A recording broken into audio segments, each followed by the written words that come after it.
आपने एक इंटरेस्टिंग चीज़ नोटिस की होगी कि जब भी दुनिया में कोई टेंशन आती है, जैसे वॉर हो, जियोपॉलिटिकल क्राइसिस हो, इकोनॉमिक अनसर्टेनिटी हो, तब अक्सर एक स्ट्रेंज चीज़ ये होती है कि यूनाइटेड स्टेट्स डॉलर स्ट्रांग हो जाता है। और सिर्फ इतना ही नहीं, कई बार ऐसा होता है कि वॉर में डायरेक्टली इन्वॉल्व होने के बाद भी डॉलर स्ट्रांग होता है, जैसे अभी हो रहा है यूएस ईरान वॉर में।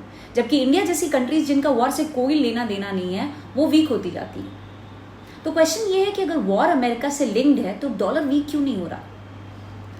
आज इस वीडियो में हम समझेंगे कि वॉर के टाइम पर डॉलर स्ट्रांग क्यों होता है, रूपी और दूसरी करेंसीज वीक क्यों हो जाती हैं, और एक हिडन रीजन जिसकी वजह से एक्सपर्ट्स कहते हैं कि global crisis actually US financial system को और पावरफुल बना देता है।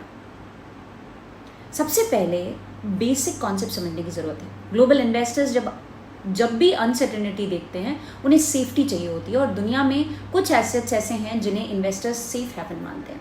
उनमें से सबसे इंपॉर्टेंट है United States dollars, US treasury bonds, gold. इन सब का रीजन सिंपल है, अमेरिका का फाइनेंशियल सिस्टम दुनिया का सबसे बड़ा और मोस्ट लिक्विड मार्केट है।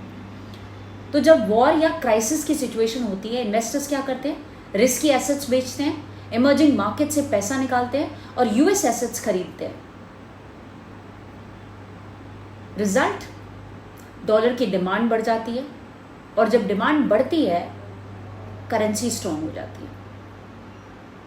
अब समझते हैं इंडिया जैसी अदर इमर्जिंग मार्केट्स पर इसका क्या इंपैक्ट होता है।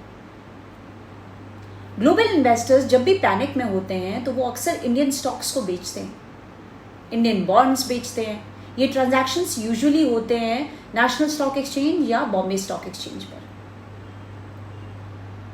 अब जब फॉरेन इन्वेस्टर्स अपना पैसा वापस लेते हैं तो उन्हें पहले रुपीस बेचना पड़ता है और फिर डॉलर्स खरीदने पड़ते हैं। इसका रिजल्ट ये होता है कि इंडियन रुपी वीक होता है और यूनाइटेड स्टेट्स डॉलर स्ट्रांग हो जाता है।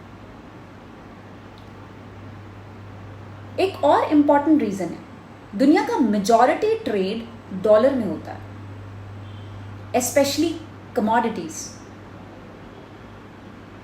एग्जाम्पल के लिए, जैसे ऑयल ट्रेड लार्जली प्राइस्ड होता है यूएस डॉलर में।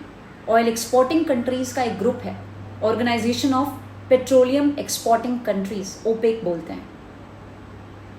अगर इंडिया सऊदी अरेबिया से ऑयल खरीद रहा है तो पेमेंट जनरली डॉलर में होती है।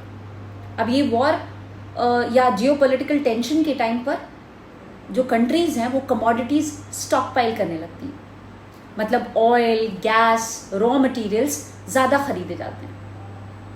और जब ये सब डॉलर में प्राइस्ड है तो डॉलर की डिमांड और बढ़ जाती है।